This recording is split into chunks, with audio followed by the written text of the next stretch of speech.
Hello guys, this video will show you how you can use the array modifier.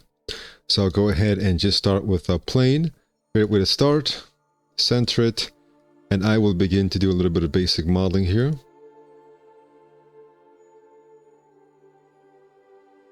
Alright, so I'll go ahead and move this to the right. So a lot of times guys like to make like little sci-fi, like spine details, things like that. So I'll have kind of something like this.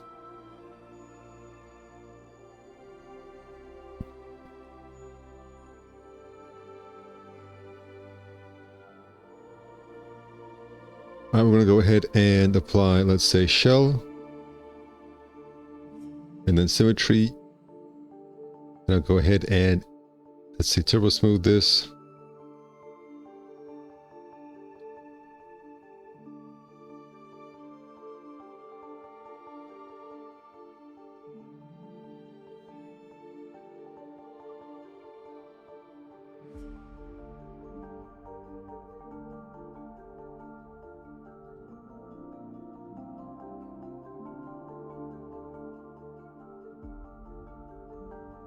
All right. Actually, what I want to do is I want to have a little bit of like a entryway, like that, for example.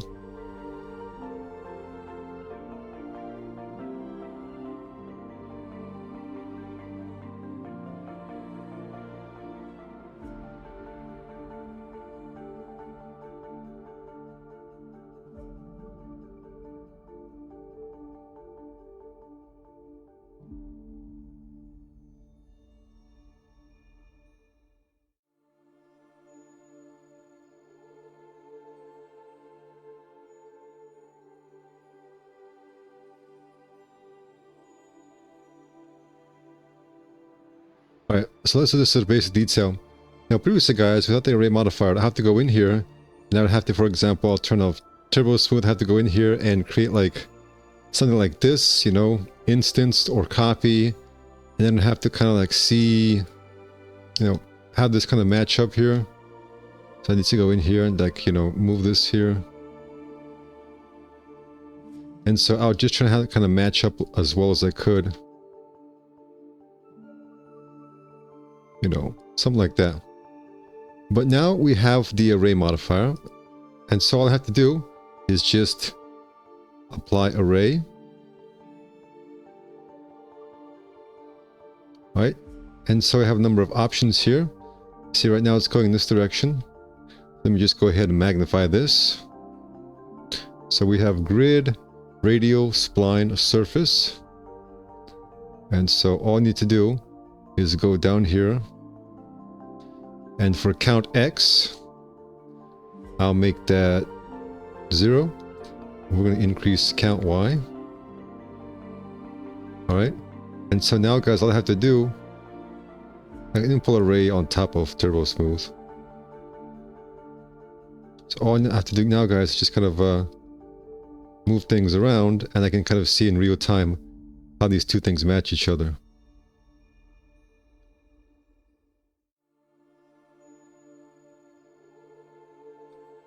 Now, see, if I want to like go more into here, all I gotta do is modify this by changing the spacing of the Y in this case.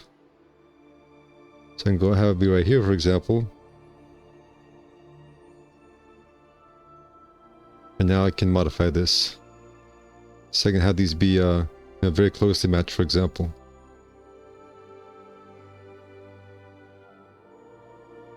I can do something like this, just cut.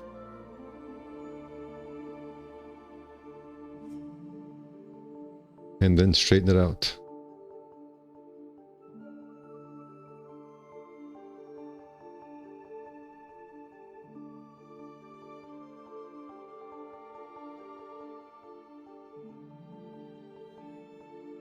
I like to get rid of smoothing grooves, just go into smooth here so I can see everything clearly.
So you can see how the more I move it away, the more I kind of have to adjust it.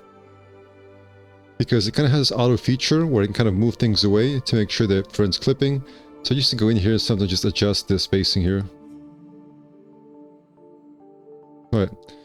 Another cool thing you can do, guys, with this is that we can have, for example, a staircase or a stepping system. So an easy way to create like a staircase is I have this and I just apply array again. Alright, and I'm going to go ahead and go back to here. We're going to have more of this. Let's go in a direction.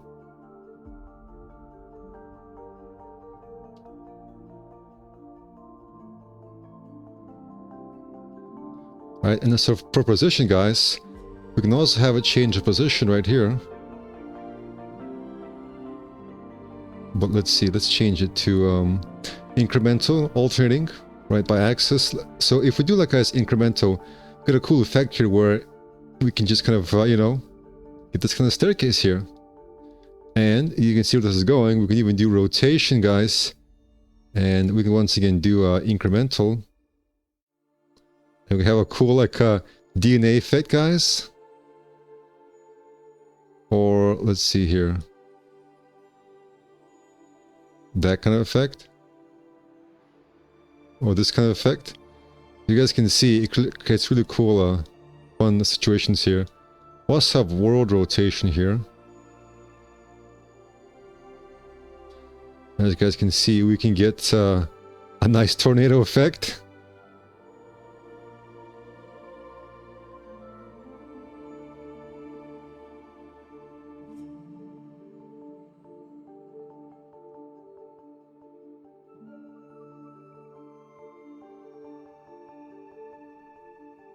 We can even modify the scale and things like that.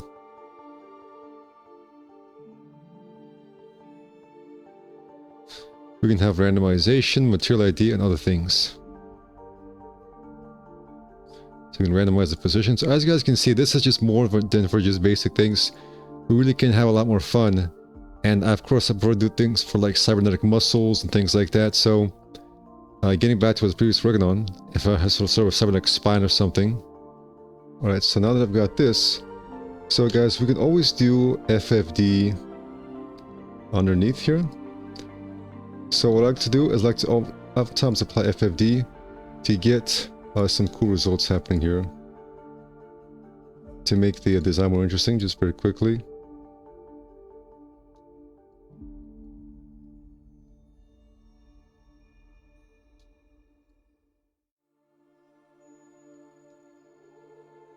You can see what FFD has done here.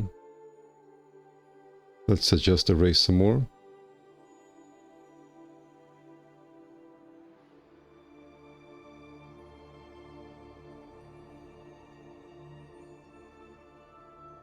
Alright.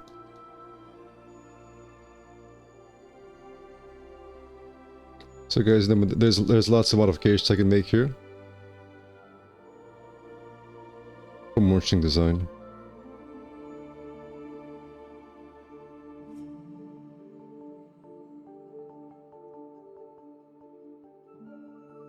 We can go from sharp to smooth, smooth to sharp.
now that I've got that, guys, you can of course move this down a spline, or like to do a lot of times, guys, is just apply FFD some more. You can, for example, apply custom FFD by using a box. And now we're going to increase, let's say, is it the width? No, it's going to be the length, for example. And now we have, guys, more options. Real quickly putting this as some kind of spine detail or any kind of mechanical animal, mechanical snake, pipes and tubes, things like that. You can scale sections as well. And so you can really have a lot of fun with this, guys.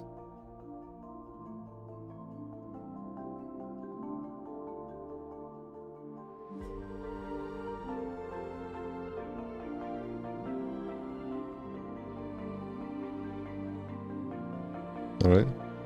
You can also just apply, let's say, turbo smooth underneath of the second array, just to get some of the results sometimes. Right, as you guys can see, this opens up the possibility. Really cool modeling results. So I hope you guys give Array a try. It's one of those like little modifiers that kind of snuck in there. And a lot of people may not even know that it's in 3ds Max, but here it is. Thank you for watching and take care.